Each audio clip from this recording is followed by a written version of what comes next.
दोस्तों, माता वैष्णो देवी की प्राचीन गुफा में कैद इस एक रहस्य के बारे में शायद आप भी नहीं जानते होंगे। आदिशक्ति मां वैष्णो देवी की प्राचीन गुफा में आज भी क्या है कैद? माता वैष्णो देवी का कौन सा है वो रहस्य जिससे आज भी कई लोग अनजान हैं?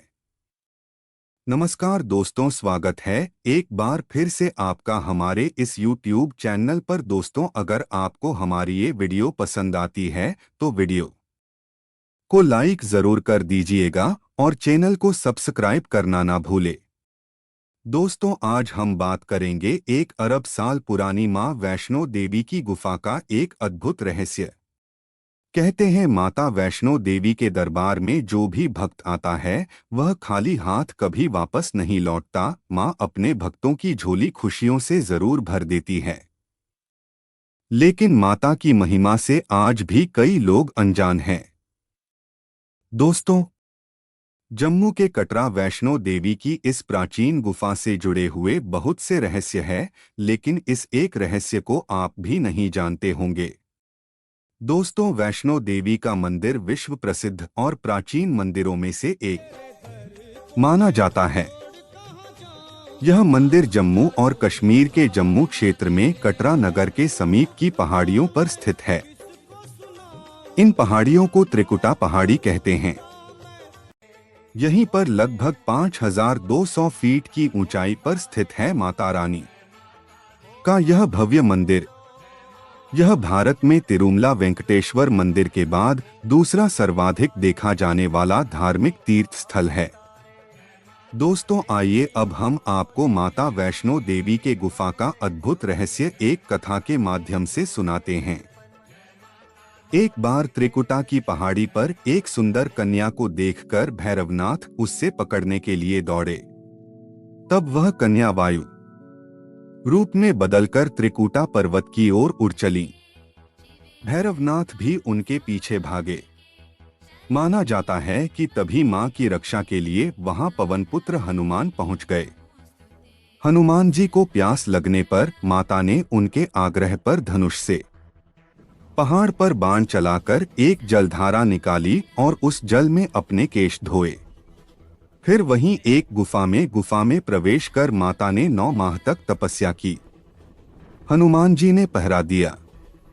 फिर भैरवनाथ वहां आ धमके। उस दौरान एक साधु ने भैरवनाथ से कहा कि तू जिसे एक कन्या समझ रहा है वह आदिशक्ति जगदम्बा है, इसलिए उस महाशक्ति का पीछा छोड़ दे। भैरवनाथ ने साधु की बात नहीं मानी। तब माता गुफा की दूसरी ओर से मार्ग बनाकर बाहर निकल गईं। यह गुफा आज भी अर्धकुमारी या आदिकुमारी या गर्भजून के नाम से प्रसिद्ध है। अर्धकुमारी के पहले माता की चरण पादुका भी है। यह वह स्थान है जहां माता ने भागते भागते मुड़कर भैरवनाथ को देखा था। अंत में गुफा से बाहर निकलकर कन्या ने देवी का रूप धारण किया और भैरवनाथ वापस जाने का कहकर फिर से गुफा में चली गईं। लेकिन भैरवनाथ नहीं माना और गुफा में प्रवेश करने लगा। यह देखकर माता की गुफा पर पहरा दे रहे हनुमान जी ने उसे युद्ध के लिए ललकार और दोनों का युद्ध हुआ। युद्ध का कोई अंत नहीं देखकर माता वैष्णवी ने महाकाली का रूप लेकर भैरवनाथ का वध कर दिया।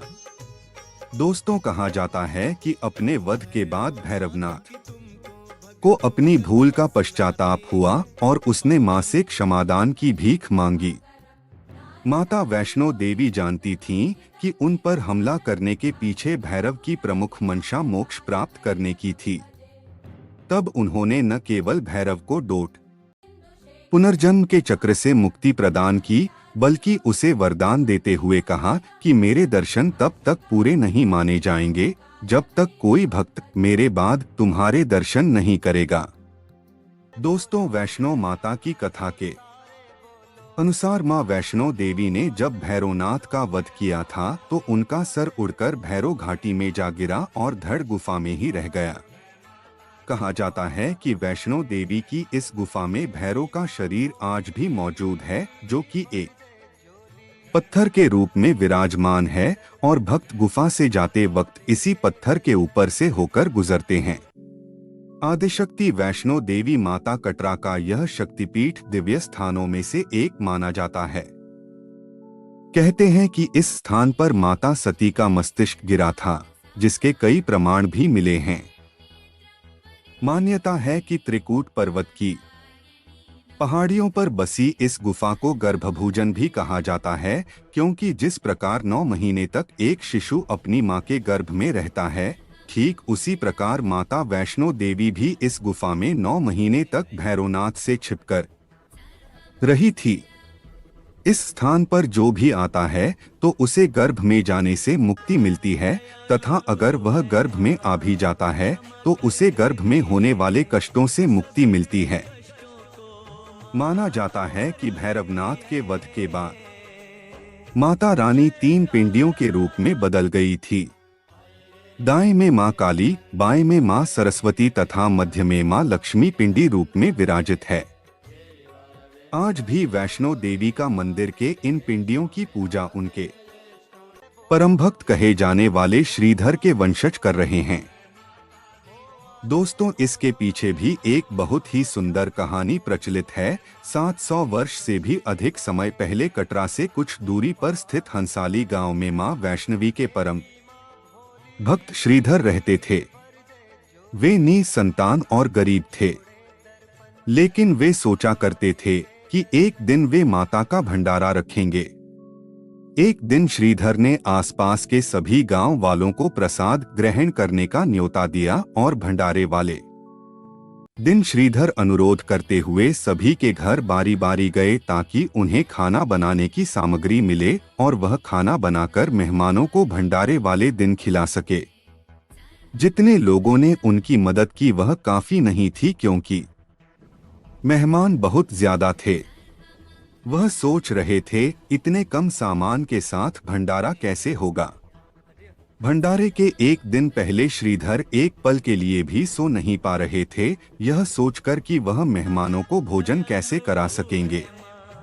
वह सुबह तक समस्याओं से घिरे हुए थे और बस उसे अब देवी मां से ही आस थी।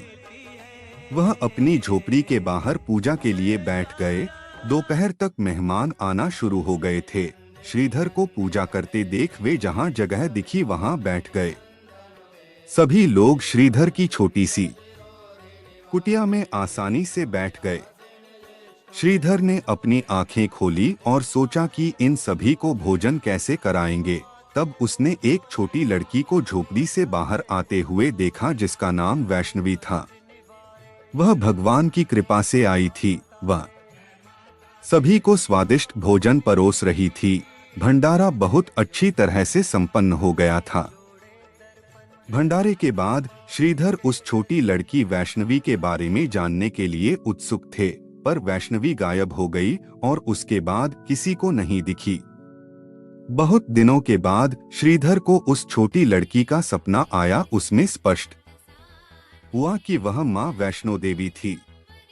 माता रानी के रूप में आई लड़की ने उसे गुफा के बारे बताया और 4 बेटों के वरदान के साथ उसे आशीर्वाद दिया। श्रीधर एक बार फिर खुश हो गए और मां की गुफा की तलाश में निकल पड़े और कुछ दिनों बाद उन्हें वह गुफा मिल गई। तभी से वहां पर माता के दर्शन के लिए श्रद्धालुओं की भीड़ उमड़ने लगी। दोस्तों, क्या आप वैष्णो देवी मंदिर के दरबार गए हैं? क्या वैष्णो देवी यात्रा करते समय आपको कुछ चमत्कारी अनुभूति हुई है?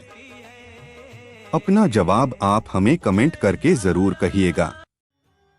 दोस्तों, आशा करते हैं कि आपको हमारी ये जानकारी पसंद आई होगी। फिर मिलते हैं किसी नए विषय के साथ। तब तक के लिए धन्यवाद दोस्तों।